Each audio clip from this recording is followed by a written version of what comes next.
दोस्तों नमस्कार। आज हम बात कर रहे हैं क्रिया के बारे में।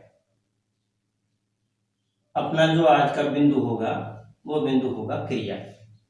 दोस्तों इससे पहले हमने जो बात की थी विकारी शब्दों में, और वो बात कर ली थी हमने संज्ञा, सर्वनाम, विशेषण,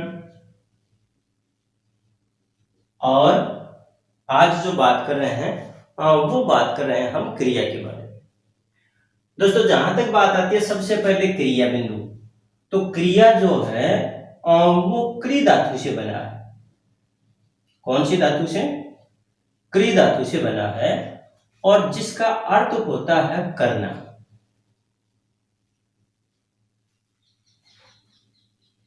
अब हम सबसे पहले बात करते हैं क्रिया की परिभाषा के बारे में।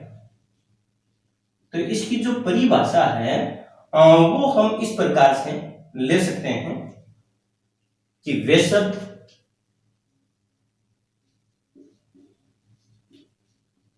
जो किसी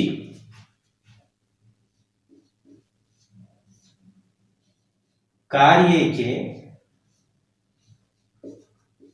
होने या करने का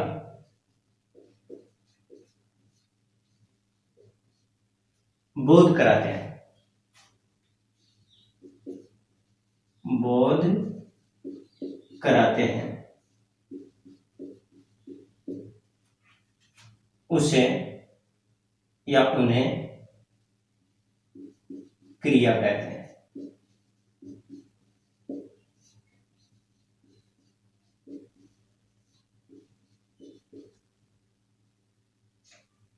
ये तो बात हुई परिभाषा की, यानी कि वे शब्द जो किसी कार्य के होने या करने का बोध कराते हैं उन्हें क्रिया कहते हैं।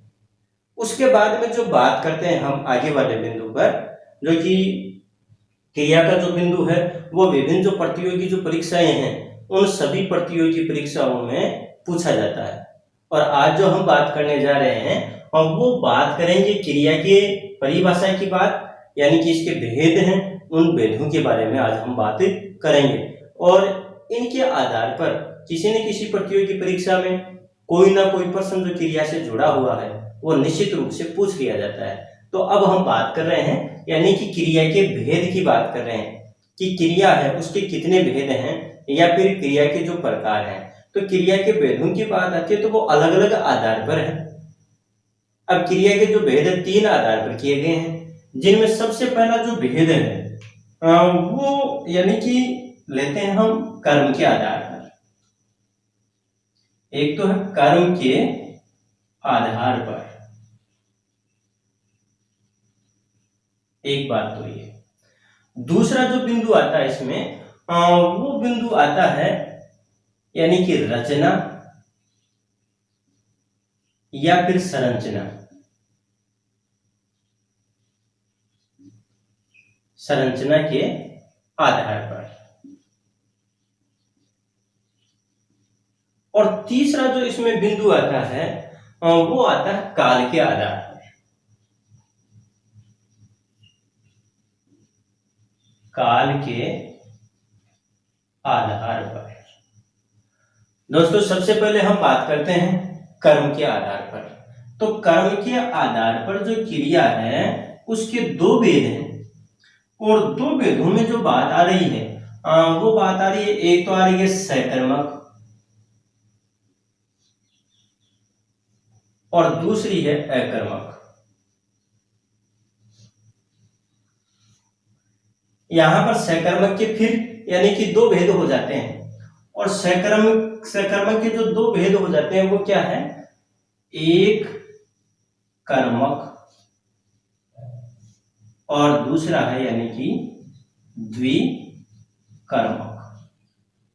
ये 2 क्रिया, एक कर्मक क्रिया और द्विकर्मक यानी कि 2 कर्म वाली क्रिया। उसके बाद में हम बात करते हैं यहां पर यानी कि संरचना या रचना के आधार पर। अब संरचना या रचना के आधार पर जो भेद हैं उनके बारे में हम बात करेंगे विस्तार से। यानी कि जैसे सबसे पहले जो बात आ गई वो बात आ गई सामान्य या फिर सरल या फिर मूल क्रिया। एक बात तो इसमें ये आ जाती है। वहीं पर जो दूसरी बात है वो है पूर्वकालिक क्रिया। और पूर्वकालिक जो क्रिया है इसके ऊपर बहुत ज्यादा प्रश्न पूछा जाता है, यानी कि पूर्वकालिक क्रिया को आधार बना करके कई बार जो अपनी प्रतियोगी जो परीक्षाएं हैं उन परीक्षाओं में यानी कि प्रश्न पूछा जाता है। तीसरा जो बिंदु है वो है प्रेरणार्थक क्रिया। प्रेरणार्थक क्रिया। उसके बाद में आ जाता है संयुक्त क्रिया।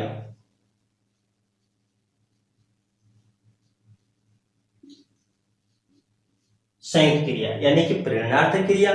जो प्रेरणार्थक क्रिया है उसमें भी यानी कि कुछ भेद हो जाते हैं, नहीं क्या? प्रथम प्रेरणार्थ की बात आ गई, द्वितीय प्रेरणार्थ की बात आ गई, उसी तरह से। और उसके बाद में अगला जो है वो है नाम धातु। नाम धातु क्रिया। और नाम धातु के बाद में आ जाता है अनुकरणात्मक क्रिया। अनुकरणात्मक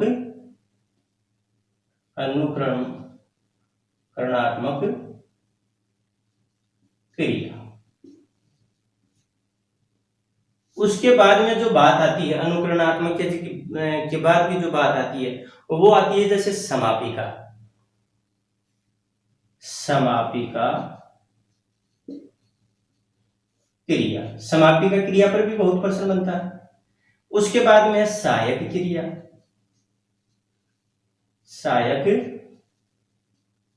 क्रिया। और सहायक क्रिया के बाद में जो बात आ जाती है वो है कृदंत क्रिया। कृदंत क्रिया कहने का मतलब यहां पर बात आ गई अपनी कि सामान्य क्रिया या फिर सरल क्रिया या मूल क्रिया कहें, एक ही बात है। पूर्वकालिक क्रिया, प्रेरणार्थक क्रिया, संयुक्त क्रिया, नाम धातु क्रिया, अनुकरणात्मक क्रिया, समापिका क्रिया, सहायक क्रिया, कृदंत क्रिया और सजातीय क्रिया।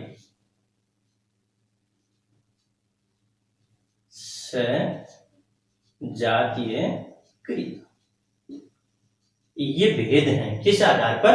रचना या संरचना के आधार पर। उसके बाद में हम बात करते हैं काल के आधार पर। तो काल के आधार पर इसके जो भेद हैं वो भेद हैं 3। और इसमें जैसे आ गया भूतकालिक क्रिया।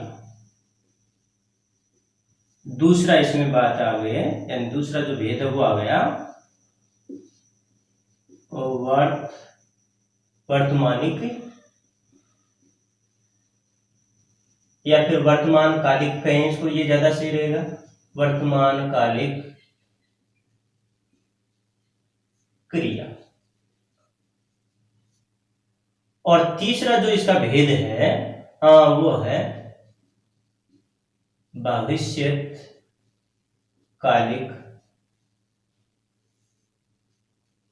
क्रिया। तो दोस्तों ये हमारे यानी कि जो क्रिया का जो मूल स्वरूप है, जो ढांचा है, यानी कि किसके आधार पर?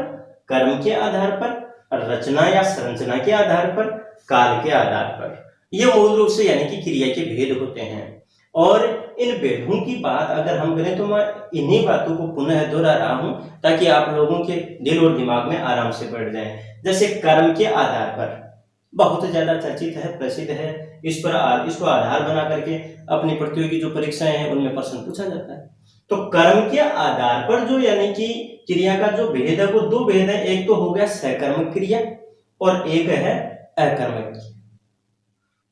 सकर्मक जो क्रिया उसके फिर 2 भेद कर दिए गए, एक कर्मक क्रिया और द्विकर्मक क्रिया।